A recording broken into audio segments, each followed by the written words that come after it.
नमस्कार दोस्तों, स्वागत है आपका हमारे चैनल में। मेरा नाम ऋषि। आज के इस वीडियो में हम बात करने वाले हैं बिहार सहकारिता विभाग की तरफ से निकल के आ रही एक महत्वपूर्ण सूचना के बारे में।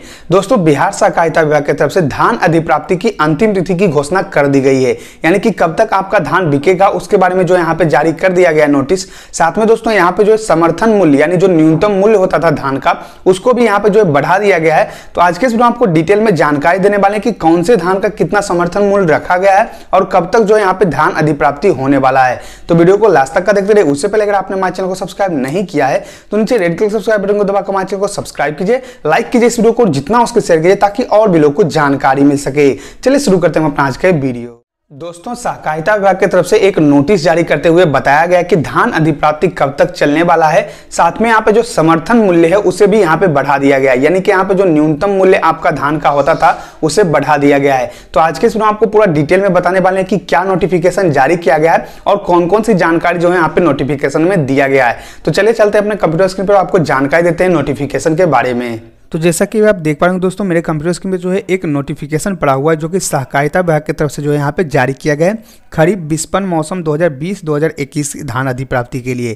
तो यहाँ पे दोस्तों सबसे पहले जो जानकारी दिया गया उसके बारे में आपको जानकारी देते हैं। यहाँ पे जो दो नोटिफिकेशन जारी किया गया, सबसे पहला ये है और दूसरा जो है यहाँ पे ये नोटिफिकेशन जारी किया गया है। सबसे पहले दोस्तों यहाँ पे बताया गया है कि आपका जो समर्थन मूल्य जो आपका होता था, यानी न्यूनतम मूल्य जो आपके धान को मिलना चाहिए था, उसे जो है बढ़ा दिया गया है बिहार सरकार के द्वारा। और यहाँ पे ग्रेड ए धान के लिए अलग है और साधारण धान के लिए जो है अलग रखा गया है।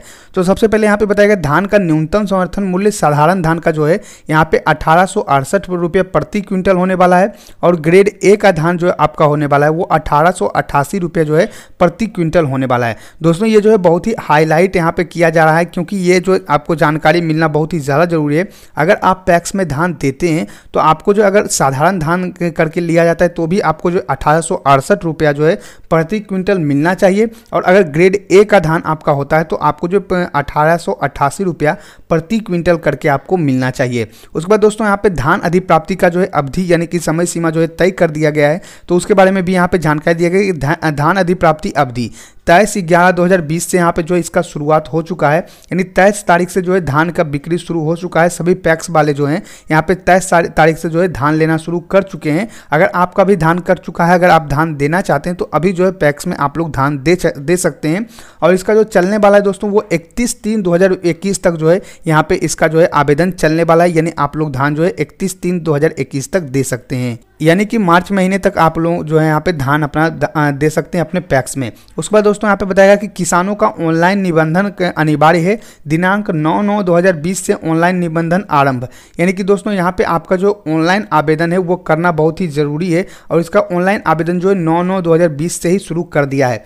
दोस्तों ऑनलाइन आवेदन किस प्रकार से करना होता है आपको पैक्स में धान देने के लिए, उस पर मैंने जो एक सेपरेट वीडियो बना कर रखा हूँ। मैं आपको जो है यहाँ पे अभी आपको दिख रहा होगा, मैं जो यहाँ पे उसका थंबनेल लगा दूंगा, आप जरूर से जाके उस वीडियो को हमारे चैनल पे देखिए। कुछ दिन पहले ही मैंने जो है वो वीडियो बनाया है, उससे आपको अपना खुद जो है ऑनलाइन घर बैठे ही कर सकते हैं, कहीं भी आपको जाने की ज़रूरत नहीं है और आसान तरीके से पैक्स में आप धान दे सकते हैं। उसके बाद यहाँ पे बताया कि धान अधिप्राप्ति की सीमा रैयत किसान के लिए जो है 200 क्विंटल, यानी अगर आप खुद का खेती करते हैं, खुद का यहाँ पे जो है आप LPC रसीद लगाते हैं तो आपको जो है यहाँ पे 200 क्विंटल तक आप जो है धान दे सकते हैं। अगर गैर रैयत कृषक है, यानी किसी का बटाईदार करते हैं, किसी दूसरे का खेत करते हैं, तो आप जो है 75 क्विंटल तक धान जो है यहाँ पे अपना पैक्स में दे सकते हैं, यानी कि एक आदमी जो है यानी एक किसान जो है 75 क्विंटल से लेके 200 क्विंटल तक जो है यहाँ पे धान दे सकता है। अब दोस्तों धान अधिप्राप्ति के लिए कुछ जरूरी बातों का आपको ध्यान भी रखना होगा, कुछ जरूरी डॉक्यूमेंट्स का भी आपको जो है यहाँ पे ध्यान रखना होगा।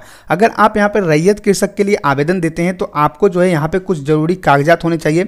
सबसे पहले आपका एक फोटो होना चाहिए और 2 पहचान पत्र, यहाँ पे आपको एक पहचान पत्र होना चाहिए, यहाँ पे बैंक पासबुक आपका होना चाहिए, या आपका जो है LPC या फिर हाल में मलगुजारी रसीद, यानी कि आपका LPC या रसीद आपके पास होना चाहिए। दोनों में से कोई एक चीज़ भी आपके पास रहेगा तो आप जो यहाँ पे आवेदन दे सकते हैं। गैर रैयत कृषक की बात करें दोस्तों तो यहाँ पे जो है उसका भी एक फोटो होना चाहिए, एक पहचान पत्र होना चाहिए, एक बैंक पासबुक होना चाहिए, यानी ये 3 चीज़ जो है सभी में मैंडेटरी है। उसके बाद दूसरे का जमीन पर खेती करने के संबंध में स्वघोषणा पत्र जो है वार्ड सदस्य किसान सलाहकार द्वारा सत्यापित कर अपलोड करना अनिवार्य होगा। यानी कि दोस्तों अगर आप गैर रैयत कृषक के लिए आवेदन देते हैं तो आपको जो यहाँ पे एक स्वघोषणा पत्र जो कि आपको उसी वेबसाइट पे मिल जाएगा जहाँ से आप लोग आवेदन करते हैं, वो आपको भरकर अपना वार्ड सदस्य या फिर जो है अपने कृषि सलाहकार से जो है यहाँ पे आपको जो साइन करवाना होगा, उसके बाद उसको जो है अपलोड करना होगा। तो ये चीज़ों का आपको जो ध्यान रखना है, तभी आप जो है अपना धान पैक्स में दे सकते हैं, तभी आप जो यहाँ पे अपना धान बेच सकते हैं। आई होप दोस्तों आपको वीडियो पसंद आया होगा। अगर ये वीडियो पसंद आया तो लाइक कीजिए इस वीडियो को, सब्सक्राइब कीजिए हमारे चैनल को, साथ ही शेयर कीजिए इस वीडियो को ताकि और भी लोगों को जानकारी मिल सके। मिलते नेक्स्ट वीडियो में, तब तक के लिए धन्यवाद।